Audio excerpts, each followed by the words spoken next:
Welcome to Krishna's kitchen. ఈరోజు నేను ఎండు రొయ్యల కర్రీ చేసి చూపిస్తున్నాను. ఎండు రొయ్యలు అంటే కొందరికి తెలుసు, కొందరికి తెలియదండి. కానీ చాలా బాగుంటుంది ఎండు రొయ్యలతో కర్రీ చేసుకుంటే. సింపుల్గానండి. ఆనియన్ ఇంకా టమాటోస్, ఎండు రొయ్యలు. ఇందులో పెద్ద రొయ్యలు కూడా దొరుకుతాయి డ్రైవి, కానీ వాటికంటే ఇలా చిన్న రొయ్యలు తీసుకుంటే చాలా బాగుంటుంది కర్రీకి. ఈ రొయ్యల్ని చాలా వెజిటేబుల్స్లో వేసుకొని చేస్తూ ఉంటారు ఈ కర్రీ. ఒకసారి చూడండి, ప్రాసెస్లోకి వెళ్ళిపోదాం. ఇక్కడ నేను ఒక గిన్నె పెట్టుకున్నాను, స్టవ్ వెలిగించుకొని అందులో ఒక పావు టీ స్పూన్ పసుపు వేసుకున్నాను. అలాగే కొద్దిగా ఉప్పు వేసుకుంటున్నాను. కొద్దిగా ఈ వాటర్ బాయిల్ కావాలి. ఇలా బాయిల్ అయిన వాటర్తో నేను ఇక్కడ ప్రాన్స్ని బాగా శుభ్రంగా కడిగేసుకుంటాను. ఒకసారి వాటర్ వేసేసుకొని కడిగేసుకుంటాను, ఎందుకంటే కొంచెం డస్ట్ అలాంటివి ఉంటాయి కదా, ఈజీగా రిమూవ్ అయిపోతాయి. అందు గురించి ఇలా వాటర్ వేడి చేసుకుంటున్నాను. ఇక్కడ చూపిస్తున్న ఇవేనండి ఎండి రొయ్యలు. వీటిని కొంచెం తల ఇంకా తోక లాంటిది ఉంటాయి కదా, అవి తీసేసుకోవాలి.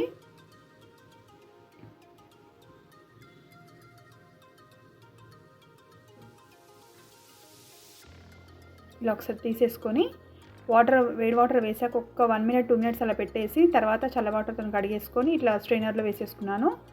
ఇలా వాటర్ అంతా వెళ్ళిపోతుంది. ఇలా కడిగి పెట్టేసుకోవాలి. నేను ఇక్కడ కర్రీ చేయడానికి ఒక గిన్నె పెట్టేసుకున్నాను, నాన్ స్టిక్కి.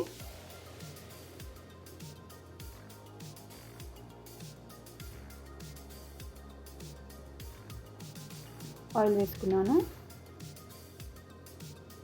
ఆయిల్ వేడయ్యాక కడిగి పెట్టుకున్న డ్రై రొయ్యలను వేసేసుకుంటున్నాను, అంటే ఎండు రొయ్యలు వేసేసుకుంటున్నాను. వాటర్ అంతా తీసి పెట్టుకున్నాను కదా, శుభ్రంగా కడిగి పెట్టుకొని వాటిని వేసుకొని ఒకసారి చక్కగా వేయించుకోవాలి. అంటే ఒక క్రిస్పీనెస్ రావాలి. వేయించుతున్నప్పుడు మనకు తెలుస్తుంది.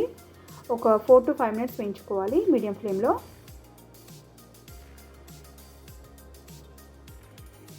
ఇవి కొద్దిగా వేయించడం అంటే గోల్డెన్ బ్రౌన్లో వచ్చేస్తాయి, అంతవరకు వేయించుకోవాలి.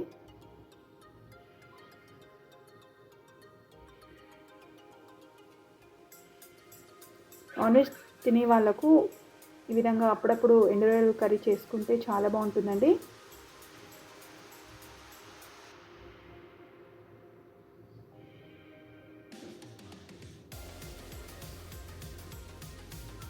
ఈ ఎండు రొయ్యలను ఎందులోనైనా వేసుకోవచ్చు, చాలా బాగుంటుంది. నేను ఇంతకుముందు ఎగ్ పులుసులో వేసాను కదా.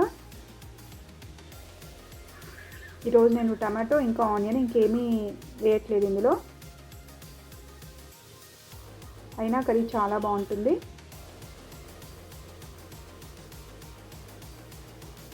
మనకు వేయిస్తూ ఉంటేనే అవి వేగినట్టు మనకు క్రిస్పీగా సౌండ్ వస్తుంటుంది. ఫ్లేమ్ మీడియం కంటే తక్కువ పెట్టుకొని వేయించుకోవాలి. చూడండి, ఇక్కడ గోల్డెన్ బ్రౌన్ కలర్ వచ్చేసాయి కదా. కొద్దిగా వీటిని కొద్దిగా శుభ్రం చేసుకోవడానికి, అలాగే కొద్దిగా దాని తోక తల తీయడానికి కొద్దిగా టైం పడుతుంది. కానీ అలా చేసేసుకొని వేడి నీళ్ళు వేసుకుంటే శుభ్రంగా కడిగేసుకుంటే కర్రీ ఈజీగా చేసేసుకోవచ్చు.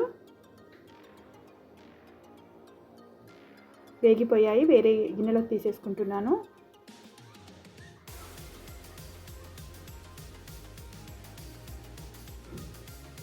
ఇలా తీసి పెట్టేసుకుంటున్నాను. ఇదే గిన్నెలో ఆయిల్ ఉంది ఆల్రెడీ. ఇందులో నేను ఇక్కడ ఒక 3 మీడియం సైజు ఆనియన్స్ తీసుకున్నాను, ఇలా సన్నగా చాప్ చేసి పెట్టుకున్నాను. వాటిని వేసేసుకుంటున్నాను. ఇవి పూర్తిగా మగ్గిపోవాలి ఆయిల్లోనే.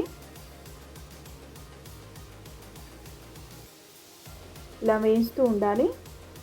వేయించేటప్పుడు కొద్దిగా ఉప్పు వేసుకుంటున్నాను. ఇక్కడ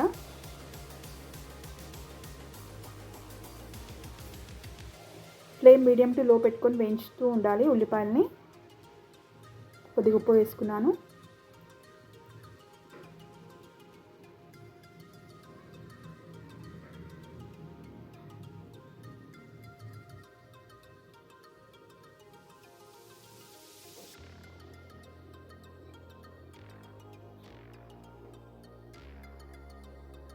ఒకసారి మూత పెట్టుకొని చూస్తున్నాను.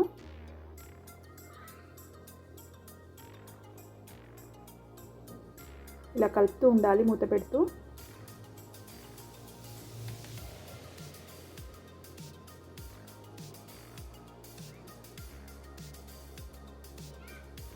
ఇక్కడ ఒక 3 పచ్చిమిర్చి కట్ చేసి పెట్టుకున్నాను. అలాగే కొద్దిగా కరివేపాకు కూడా వేసేసుకున్నాను.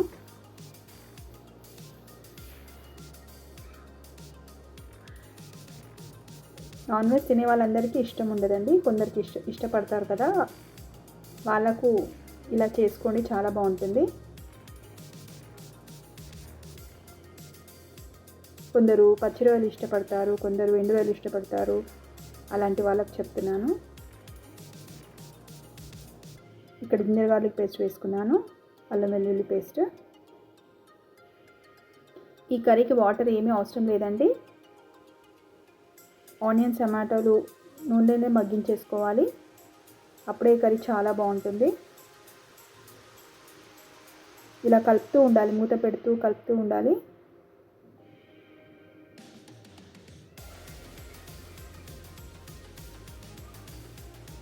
ఇలా జింజర్ గార్లిక్ పేస్ట్ వేసుకున్నాక ఒకసారి ఇలా కలిపేసుకొని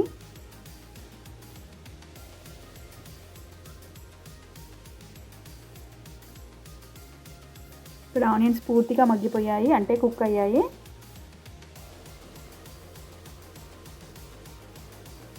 ఇక్కడ పసుపు వేసుకుంటున్నాను.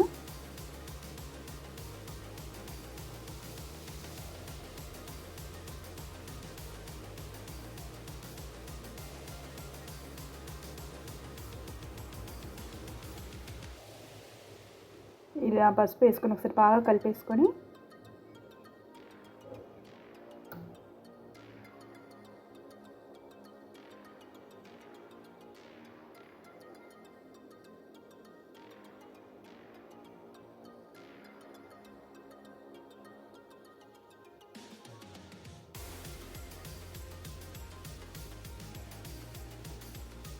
ఇక్కడ మూడు పెద్ద సైజు టమాటోస్ తీసుకున్నాను పండువి, అవి ముక్కలుగా కట్ చేసి పెట్టుకున్నాను, వాటిని కూడా వేసేసుకుంటున్నాను.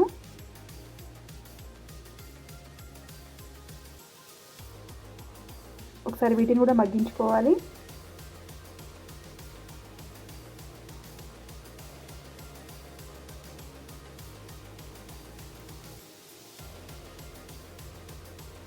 ఫ్లేమ్ లో టు మీడియం చూసుకుంటూ కలుపుతూ ఉండాలి.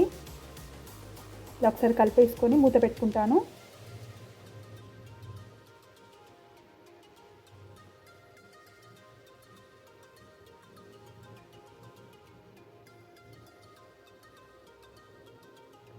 ఇక్కడ వేసుకున్న టమాటాలు కూడా మగ్గిపోయాయి.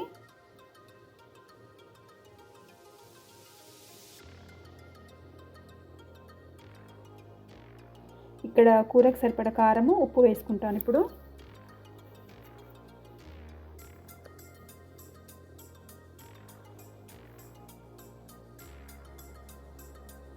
1.5 టీ స్పూన్ కారం వేసుకున్నాను.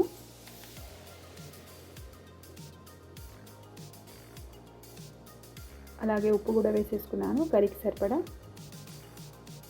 కలిపేసుకోవాలి బాగా.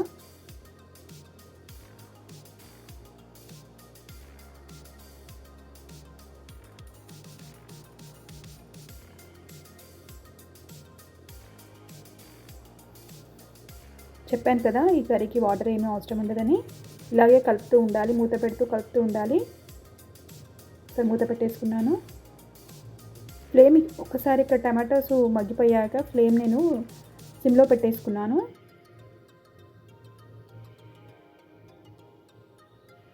ఇప్పుడు వేయించుకున్న ఎండు రొయ్యలు వేసేసుకుంటున్నాను. నేను వేయించుకొని పెట్టుకున్నాను కదా, ఒక 2-3 మినిట్స్ అలా వేసేసుకొని కలిపేసుకోవాలి. కొత్తిమీర కూడా వేసేసుకున్నాను. ఒకసారి కలిపేసుకోవాలి.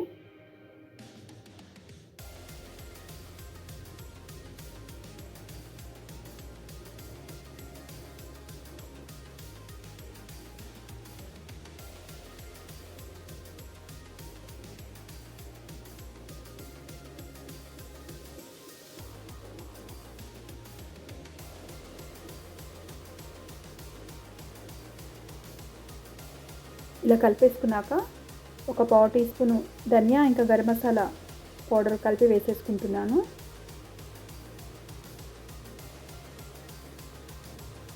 వేసుకొని ఒకసారి కలిపేసుకోవాలి. కొద్దిగానే వేసుకున్నాను, చూడండి 1/4 టీ స్పూనే వేసుకున్నాను, మరి ఎక్కువ అవసరం ఉండదు గరం మసాలా.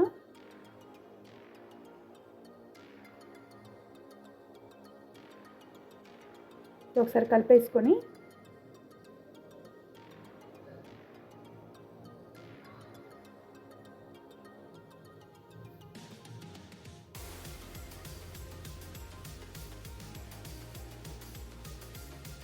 కొద్దిగా కొత్తిమీర మిగిలింది, అది వేసేసుకున్నాను. మూత పెట్టేసుకున్నాను. ఒక 2-3 మినిట్స్ ఇలా సిమ్లో పెట్టేసుకొని స్టవ్ ఆఫ్ చేసుకుంటే ఎండు రొయ్యల కర్రీ రెడీ అండి. చాలా బాగుంటుందండి కర్రీ. రైస్లోకి అయితే చాలా బాగుంటుంది. ఒకసారి మీరు ట్రై చేయండి.